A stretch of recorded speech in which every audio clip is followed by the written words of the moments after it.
हमने डिसाइड किया है, हमारी पूरी टीम ने डिसाइड किया है, हम लोगों ने, कि 20 दिसंबर 2024 यानी आज से 6 दिन बाद दिल्ली में बाबा साहब डॉक्टर अंबेडकर भवन, जो पचकुया रोड के पास रानी झांसी रोड पर है, वहां से इस देश में बैलेट पेपर से चुनाव हो, इस बात को लेकर, मशीनों का पूरी तरह से खात्मा हो, इस बात को लेकर, इस लड़ाई को निर्णायक लड़ाई के रूप में लेकर हम लोग दिल्ली से पहले फेज में संघर्ष की शुरुआत कर रहे हैं, पैदल यात्रा की शुरुआत कर रहे हैं।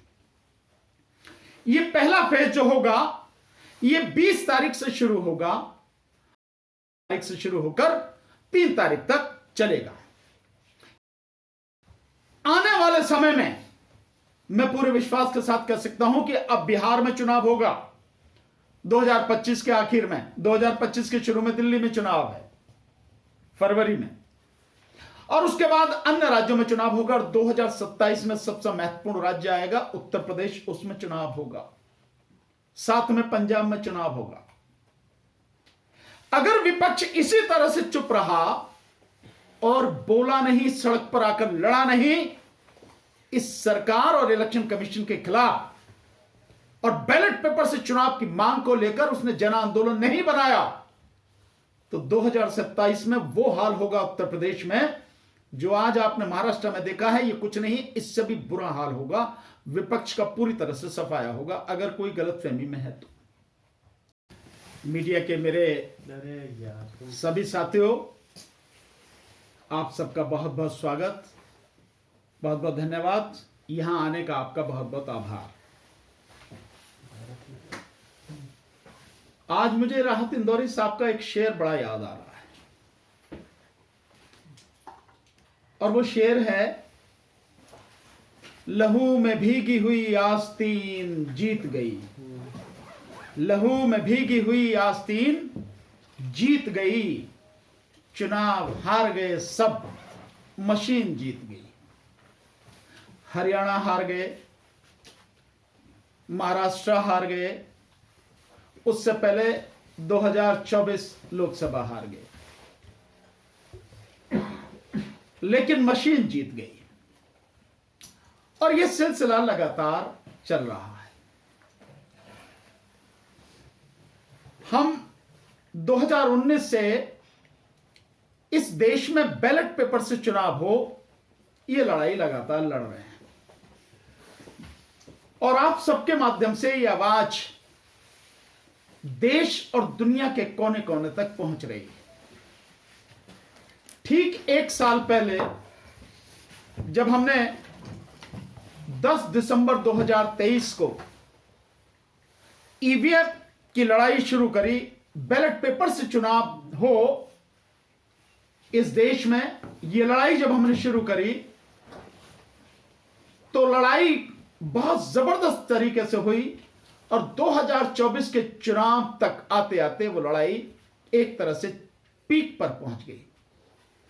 लेकिन सुप्रीम कोर्ट का जो जजमेंट आया अप्रैल 2024 में चुनावों के बीच में, उससे निश्चित रूप से हल्का सा धक्का लगा। फिर चुनाव का परिणाम आया आपके सामने, और उसके बाद से लगातार जो सारी चीजें आई कि 2024 के लोकसभा चुनाव में इस देश के इलेक्शन कमीशन के माध्यम से जो वोटों की गड़बड़ी हुई, तो खुल के आया कि 4,65,46,000 से भी ज्यादा वोटों की बेईमानी हुई, बढ़ोतरी हुई। और इतना भी खुल के आया, ये सारे सबूतों के साथ सारी चीजें आई कि 542 लोकसभा सीटों पर जहां पर चुनाव हुआ, क्योंकि एक सीट सूरत वाली वो बिना चुनाव के ही घोषित की गई, तो उन 542 लोकसभा सीटों में से केवल 4 सीटें ऐसी थी जिन पर जितनी वोटें पड़ी उतनी ही वोटें निकली, और 362 लोकसभा सीटें ऐसी थीं जिन पर जितनी वोटें पड़ी उनसे कम वोटें निकली, और 176 सीटें वो थीं जिन पर जितनी वोटें पड़ी उससे ज्यादा वोटें निकली। और इस सब की वजह से 79 सीटें यानी 79 सीटें बीजेपी जीत कर आई। ये माइनस कर दें तो बीजेपी का कहीं अता पता नहीं था, सत्ता में नहीं आ सकती थी। ये सारी चीजें सबूतों के साथ सामने आई 3 बड़ी एजेंसियों जिनमें एडीआर, वोट फॉर डेमोक्रेसी और द वायर, इन्होंने ये सारी रिसर्च करने के बाद सारे सबूतों सहित ये सारी बातें सामने रखी। पर विपक्ष नहीं लड़ा, विपक्ष ने एक शब्द भी इस पर नहीं बोला, जबकि विपक्ष को वर्तमान सरकार को एक सेकंड भी चैन से बैठने नहीं देना था, इतना शोर मचाना था, इस तरह से लड़ाई सड़कों पर लड़नी थी। नहीं लड़े। उसके बाद हरियाणा चुनावों में इलेक्शन कमीशन ने लगभग 14 लाख वोटें बढ़ाई, जिसकी वजह से बीजेपी को 20 सीटों का फायदा हुआ। विपक्ष तब भी चुप रहा, तब भी नहीं बोला। और उसके बाद में अब महाराष्ट्र चुनाव, और महाराष्ट्र चुनाव में जिस तरह से बेईमानी और धांधली हुई है, 75,97,067 वोटें बढ़ाई गई, लगभग 76 लाख वोटें बढ़ाई गई। और इसकी वजह से कितनी सीटें बीजेपी जीत कर आई है। बड़ी मजेदार बात, बावजूद उसके भी विपक्ष अभी कुछ नहीं बोल रहा। इलेक्शन कमीशन विपक्ष के निशाने पर नहीं है। इस देश में बैलेट पेपर से चुनाव हो जाए, इसके लिए विपक्ष इकट्ठा होकर लड़ने को तैयार नहीं है, सड़क पे आने को तैयार नहीं है। इस देश में अदालतें हैं, अदालतों के आदेश चल रहे हैं, संसद में लोग बोल रहे हैं, बावजूद उसके कुछ कहीं कोई असर दिखता नहीं दे रहा। लगातार इलेक्शन कमीशन द्वारा बेईमानी, धांधली, वोटों की लूट लगातार चल रही है।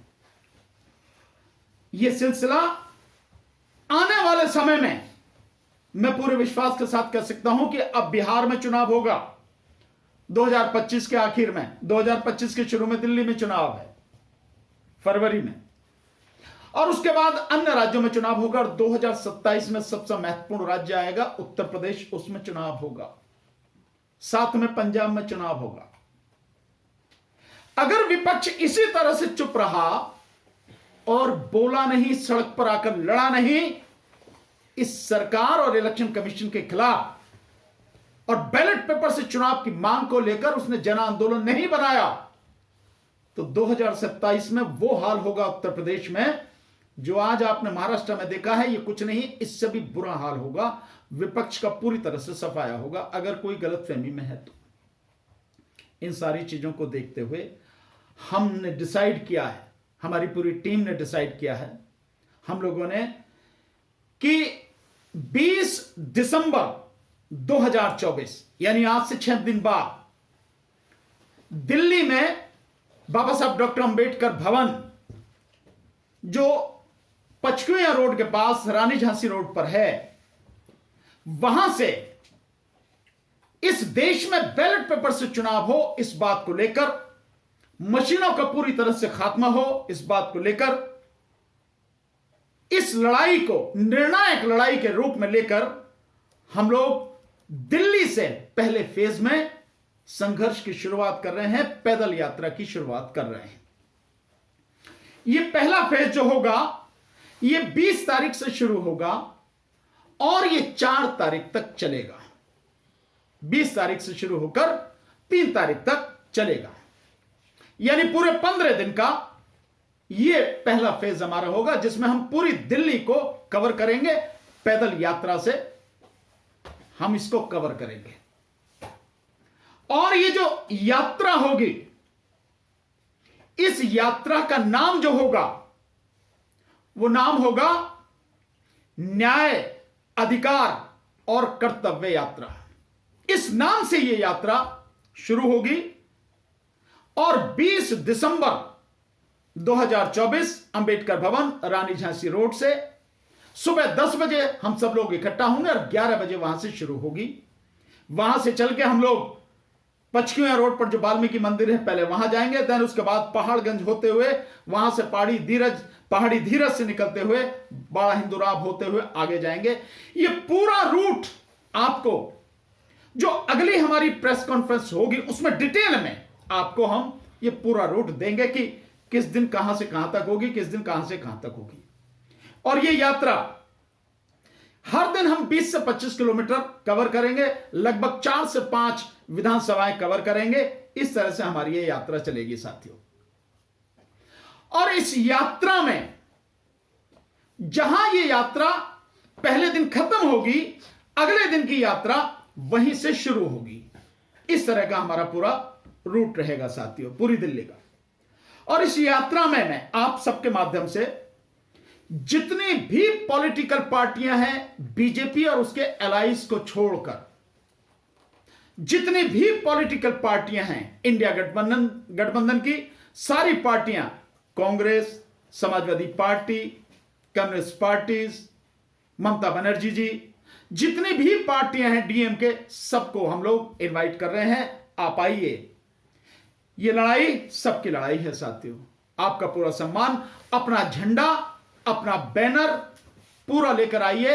और इसके अलावा छोटी बड़ी जितनी पार्टियां हैं सब इनवाइटेड हैं। और इसके अलावा जितने भी सामाजिक संगठन हैं, जितने भी लोग हैं जो इस देश को बचाना चाहते हैं, इस देश की नस्लों को, फसलों को, किसान मजदूरों को, युवाओं को, बेरोजगारों को, इन सब को बचाना चाहते हैं, उन सब का अपने झंडे और अपने बैनर, अपने पार्टी, अपने संगठन के माध्यम से आपका स्वागत है। सब लोग इस मामले में आइए। मेरा विशेष रूप से, हालांकि सभी से मेरा निवेदन है कि सब जो भी हैं, जो इस देश के संविधान को बचाना चाहते हैं, जो इस देश के लोकतंत्र को बचाना चाहते हैं, जो भारत को बचाना चाहते हैं, इसकी भारत की जो सब लोग, सब तरह के जो फूल हैं, वो मिलके जो संस्कृति है, अनेकता में एकता वाली जो संस्कृति है, सभी धर्म, संप्रदाय, समाज के लोग इसमें मिलजुल कर रहे हैं, भाईचारे से रहे हैं, उस सबको बचाने वाले जो लोग हैं, जो ये चाहते हैं, उन सबका स्वागत है। सबको मेरी तरफ से निमंत्रण है, सबको आमंत्रण है, आप आए और पूरी मजबूती के साथ इसमें हिस्सा लें। पर मेरा विशेषकर जो बाबा साहब डॉक्टर अंबेडकर को मानने वाले लोग हैं, जो इस देश के संविधान को मानने वाले लोग हैं, मेरा उनसे विशेष आग्रह है, निवेदन ही नहीं, विशेष आग्रह भी है। यह देश जान चुका है, दुनिया जान चुकी है कि संविधान पर अगर आंच आएगी तो संविधान को बचाने वाले केवल आप हो। आप संविधान को बचाने के लिए किसी भी हद तक को जा सकते हो। और आज संविधान खतरे में है। संविधान खतरे में है तो इस देश के नागरिकों के अधिकार खतरे में है, हमारी आने वाली नस्लें खतरे में है। संविधान खतरे में है तो इस देश का किसान खतरे में है। संविधान खतरे में है तो इस देश का मजदूर खतरे में है। संविधान खतरे में है तो इस देश के नौजवान खतरे में है, इस देश की सेना खतरे में है, ये देश खतरे में है। इसलिए बाबा साहब डॉक्टर अंबेडकर को मानने वाले लोगों से मेरा विशेष आग्रह है, सारे पूर्वाग्रह, सारी चीजें एक साइड में रख के आइए हमारे साथ। मैं नहीं जानता मेरा क्या होगा या मेरी टीम के साथियों का क्या होगा, हम जिंदा रहेंगे या नहीं, इसकी कोई ना मुझे पता है, ना मुझे परवाह है, ना मेरे साथियों को कोई परवाह है। लेकिन अब ये लड़ाई पूरे देश में ये लड़ाई चलेगी। इसकी शुरुआत हम दिल्ली से कर रहे हैं। 15 दिन का पहला फेज दिल्ली कवर करेंगे, देन उसके बाद में महाराष्ट्र कवर करेंगे, हरियाणा कवर करेंगे और पूरे देश में अब यह आंदोलन चलेगा। मेरे जो गोवा के साथी हैं, लगातार उनका फोन आ रहा है कि आप बताएं कैसे करना है, कब से करना है। मैं उन साथियों को भी बताऊंगा कि हमें कब से क्या करना है। तो मेरा सबसे आग्रह है कि यह लड़ाई इस देश को बचाने की है, अपने अस्तित्व को बचाने की। अन्यथा आप देख रहे हैं कि कहीं भी संविधान होते हुए, कानून होते हुए भी किसी भी जगह मस्जिद को खुदवाया जा रहा है, कहीं कोई झगड़ा कराया जा रहा है, किसान बॉर्डर पर बैठे हैं, आज तक उन्हें आने नहीं दिया जा रहा है। क्या कसूर है उनका? कोई कसूर नहीं। शिक्षा का बेड़ा गर्क, रोजगार का बेड़ा गर्क, ये हालात बनाकर रख दिए हैं। भयानक महंगाई है, भयानक बेरोजगारी है, लेकिन सरकार अपने मजे में मस्त है। तो मैं आपके माध्यम से कहना चाहता हूं, ध्यान रखिए जितने भी साथी हैं और जिन तक भी ये वीडियो पहुंचे, इस वीडियो को जिस भी चैनल के माध्यम से वीडियो पहुंच रहा, मेरी आवाज पहुंच रही है, अधिक से अधिक लोगों तक शेयर कीजिए। और जिस दिन भी आपको सूट करे, ये मैं नहीं कह रहा कि आपको 20 तारीख को आना, हो सकता है किसी को 21 तारीख का दिन सूट करे, किसी को 22 तारीख सूट करे, किसी को 23, किसी को 24, जिसको जो दिन सूट करे वो वहां इस लड़ाई को, इस आंदोलन को ज्वाइन करे। अब ये लड़ाई रुकने वाली नहीं है कि हमने ये लड़ाई ईमानदारी से शुरू करी कि इस देश में बैलेट पेपर से चुनाव हो। और आपने सही कहा कि 5 साल, बल्कि अब तो 6 साल होने जा रहे हैं। 30 मई 2019 से हमने ये लड़ाई शुरू करी और हमने 4 बार राष्ट्रपति को ज्ञापन भी दिया, वहां पर पूरा डेमोन्स्ट्रेशन करके भी दिखाया, जैसा हमने इसी साल 6 जनवरी को जंतर मंतर पर करके दिखाया, जिसके बाद में इलेक्शन कमीशन हर जगह मशीन लेके गांव गांव में घूम रहा था। 40-45 हजार जो मोदी की वो थी गाड़ियां, उनमें रख के जगह जगह घूम रहा था। ये आया ना, वो हमारी लड़ाई की वजह से आया। और इतने समय से लड़ते लड़ते आज स्थिति यह है कि गांव गांव में हर वोटर ये चाहता है कि इस देश में बैलेट पेपर से चुनाव हो, मशीनों का पूरी तरह से खात्मा हो, बीजेपी के लोगों को छोड़ दें। तो देश के गृह मंत्री कहते हैं कि जब तक ईवीएम हमारे पास है, 50 साल तक हमें देश की राजनीति से कोई हटाने वाला नहीं है। क्या कहेंगे फिर आप? अरे हम इसीलिए तो हम लड़ रहे हैं, हम इसीलिए तो लड़ रहे हैं कि जिसकी वो बात कर रहे हैं हमें मालूम है। केवल गृह मंत्री जो कह रहे हैं 50 साल नहीं, वो अगर मशीन रहेगी उनके पास में तो 500 साल तक वो राज करेंगे और कोई कुछ नहीं कर पाएगा। और जिस तरह से वो राज कर रहे हैं, आप अंदाजा नहीं लगा सकते हैं कि कितनी भयानक परिस्थिति लोगों के सामने आने वाली है। मैंने मुझे नाम ध्यान नहीं है उनका, लेकिन एक यूट्यूबर है, शायद रिटायर वो किसी सर्विस में थे, अब हैं, बुजुर्ग से हैं, उन्होंने यहां तक तो कहा है कि क्या देश गृह युद्ध की तरफ ढकेला जा रहा है। बल्कि ये नहीं, वो कह रहे हैं कि देश को जिस तरह से गृह युद्ध की तरफ ढकेला जा रहा है, ये स्थिति बड़ी खतरनाक है। सो हालात कितने भयानक हैं आप इसका अंदाजा लगा सकते हैं। और इससे भी लगा सकते हैं कि 81 करोड़ लोगों को आप ऑफिशियली 5 किलो अनाज देने की बात कर रहे हैं। सर, ईवीएम का मुद्दा तो अपनी जगह है, लेकिन आजकल वोटिंग लिस्ट से नाम काटे जाने का मुद्दा उठ रहा है। अरविंद केजरीवाल, अखिलेश यादव सहित तमाम नेताओं ने यह मुद्दा उठाया, इसे कैसे देखते हैं? नहीं, इसे उसी श्रृंखला में देखते हैं। बीजेपी जो बेईमानी करती है, उसके बेईमानी के कई डायमेंशन हैं, कई रूप हैं, कई स्वरूप हैं। उनमें यह भी है एक वोटें काटना। आपने केवल वोटें काटने की बात बताई, वोटें काटना, वोटें कटवाना एक ये मुद्दा है। दूसरा, जो अपनी फर्जी वोटें हैं वो बनवाना, ये दूसरा है इनका तरीका जो है। और इसके अलावा वोटें नहीं डालने देना, जैसे आपने अभी देखा उत्तर प्रदेश में बाई इलेक्शन में देखा कि पुलिस वाले रिवॉल्वर लेकर खड़े हैं, वोटें नहीं डालने दी गई। इससे पहले भी रामपुर में कई बार वोटें नहीं डालने दी गई, सबके मालूम है, सारी वीडियो पड़ी, सब कुछ जानते हैं। सो ये करवाना। और इसके अलावा जहां कुछ ना चले, जहां पता लगे कि अंधाधुंध वोटें पड़ रही हैं विपक्ष के पक्ष में, वहां जिले के कलेक्टर और एसएसपी के माध्यम से, यानी प्रशासन के माध्यम से, विपक्ष के जीते हुए कैंडिडेट को हरवाना और बीजेपी के हारे हुए कैंडिडेट को जीता हुआ डिक्लेयर करके उसे सर्टिफिकेट देना। ये उनकी बेईमानी के कई तरीके हैं बीजेपी के। और ये सब कुछ क्यों चल रहा है?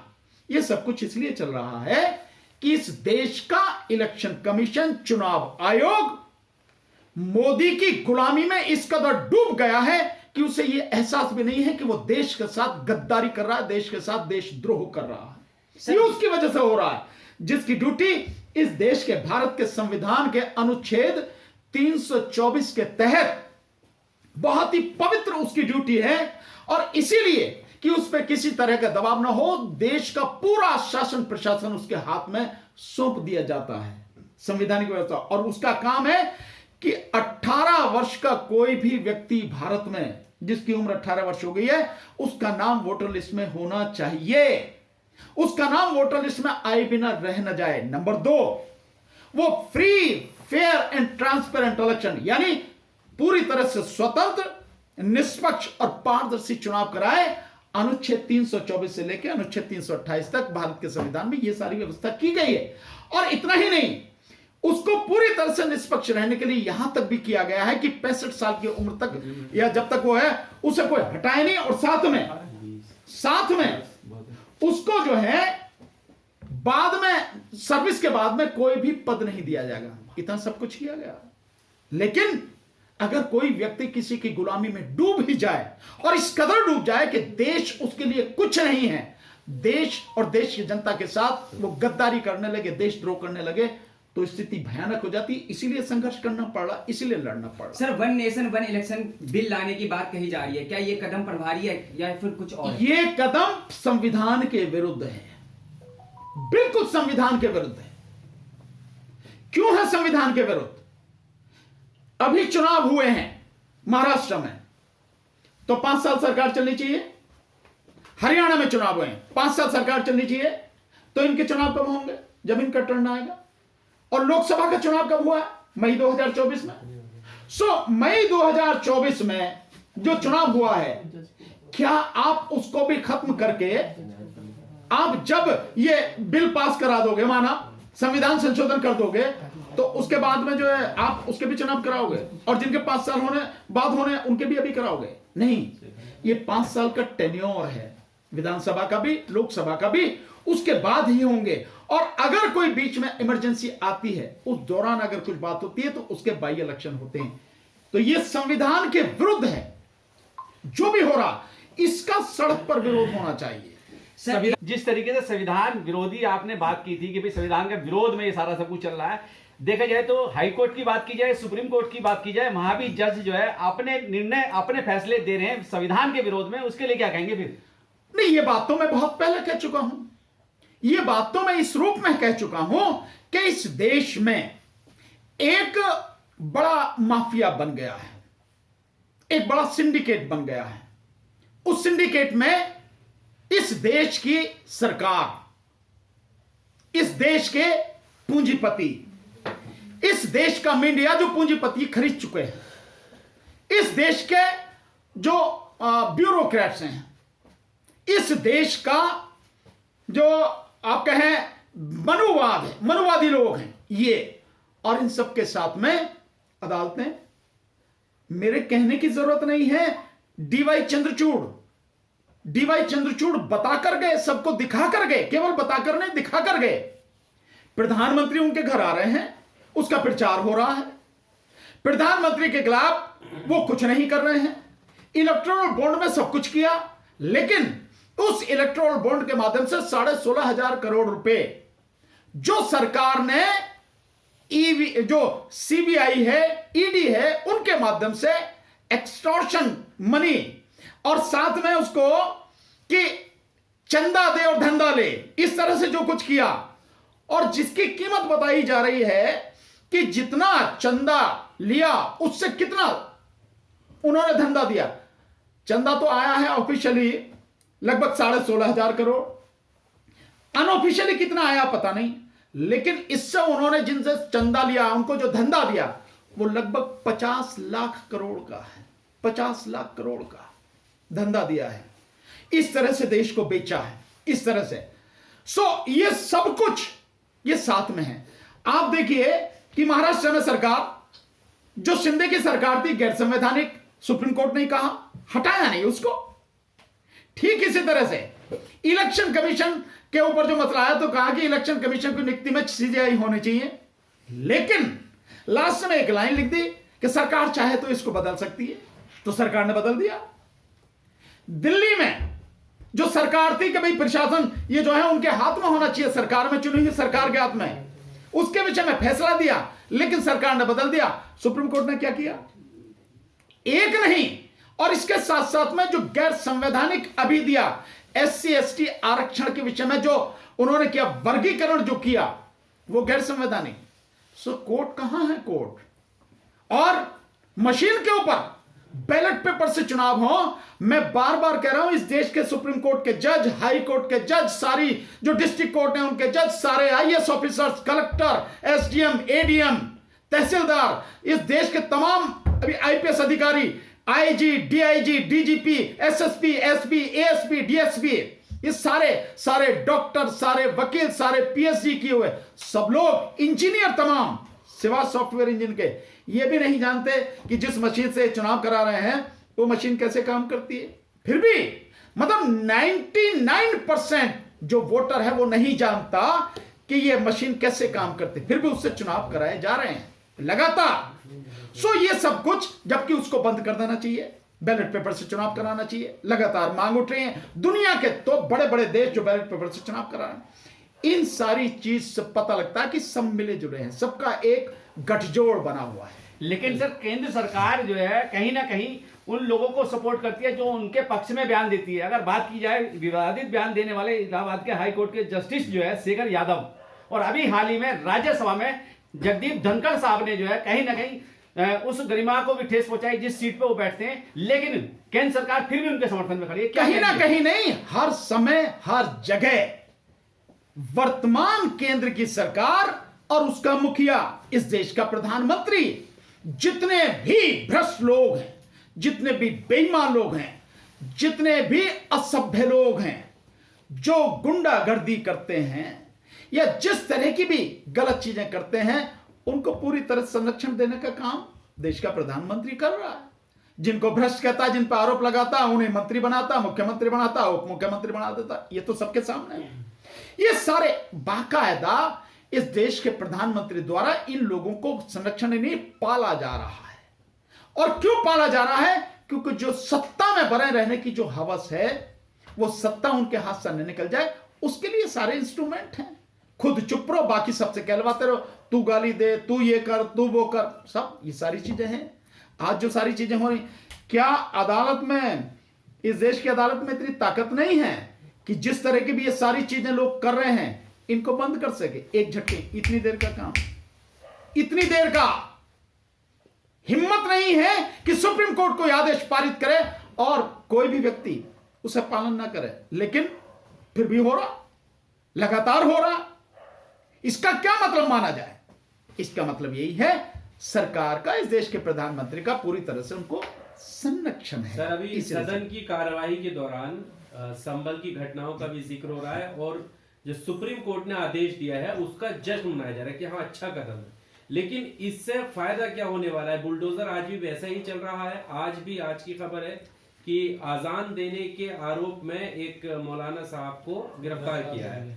तो जो घटनाएं हैं, जो प्रताड़ना है, वो लगातार जारी है। तो फिर ये सब आवाज उठाने से या कोर्ट के आदेशों का क्या फायदा? कोई फायदा नहीं है। मैं तो कह रहा हूं, मैं तो बार बार ये कह रहा हूं कि इसका कोई फायदा नहीं है। अगर अदालतें चाहती या अदालतें चाहें तो इस देश में पत्ता भी नहीं हिल सकता उनकी मर्जी के बिना। इस देश में किसी की हिम्मत नहीं है कि अदालत के आदेश की अवमानना कर सके, उसको न माने या उसके विरोध में काम कर दे, पर सब कुछ हो रहा है। इसीलिए मैं कह रहा हूं कि आज देश में स्थिति वो हो गई है जहां न कोई अदालत है, न कोई मीडिया है, न कोई शासन प्रशासन में किसी भी तरह की कोई संस्था है, न कोई संवैधानिक संस्था बची है जो लोगों को इससे, जो अन्याय अत्याचार ये सरकार कर रही है, उससे बचा सके, उसके जुल्मों सितम से बचा सके। कोई संस्था नहीं बची है। और आखिरी उम्मीद अदालत है। जब अदालत के ही आदेशों का ये हाल है जो आप कह रहे हैं, और मैं आपके इसमें एक बात जोड़ता हूं, अभी 10 तारीख को हमारा प्रोग्राम था, आप सब थे जो उसमें था, तालकटोरा स्टेडियम में। हमारे इस प्रोग्राम में शामिल होने के लिए मणिपुर से बहुत ही प्रतिष्ठित वहां से 2 लोग आए थे, लेडीज हैं, वो भी लेडी हैं। उसी दिन से उन्हें एयरपोर्ट से अरेस्ट कर रखा है। एयरपोर्ट से बड़ी मुश्किल से अभी तक भी उन्हें छोड़ा नहीं है लगातार। और पुलिस जो वो है बिंदापुर पुलिस स्टेशन, वहां का एसएचओ इंस्पेक्टर जो भी हैं, वो कंप्लेंट लेने को तैयार नहीं है। वहां लोग अभी तक डटे हुए हैं, खड़े हुए हैं, लेकिन उनकी कंप्लेंट लेने को तैयार नहीं है। यह स्थिति है।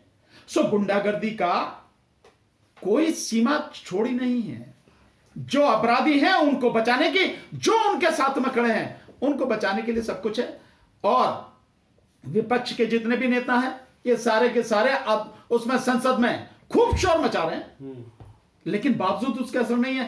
तो क्या विपक्ष के तमाम नेताओं को सोचना नहीं चाहिए कि इस लड़ाई का, या इस तरह से ये जो सब कुछ गलत हो रहा है, इससे देश को और देश की जनता को बचाने के लिए हमें कोई और तरीका सोचना होगा। और मैं तरीका सिंपल बता रहा हूं, बहुत सिंपल सा। जन आंदोलन के बिना अब यह देश बचेगा नहीं। जन आंदोलन सड़क पे करने के लिए सबको उतरना पड़ेगा। मैं आपके माध्यम से कांग्रेस के नेता जो राष्ट्रीय अध्यक्ष हैं माननीय मल्लिकार्जुन खड़गे साहब, जो उनके नेता हैं माननीय सोनिया जी, राहुल गांधी जी, प्रियंका जी, उनके तमाम और जो नेता हैं, उन सबको इनवाइट करता हूं, आइए हमारे साथ 20 दिसंबर को 10 बजे अंबेडकर भवन, रानी झांसी रोड, दिल्ली में आइए। बैलेट पेपर के लिए लड़ाई शुरू कर रहे हैं। समाजवादी पार्टी के नेता अखिलेश यादव जी, आपसे भी निवेदन है, आप भी आइए। चंद्रबाबू नायडू और नीतीश कुमार, इनका तो नाम ही क्या लेना है, क्योंकि ये भी उनके साथ में बैठ के देश की जनता के साथ में गद्दारी ही कर रहे हैं।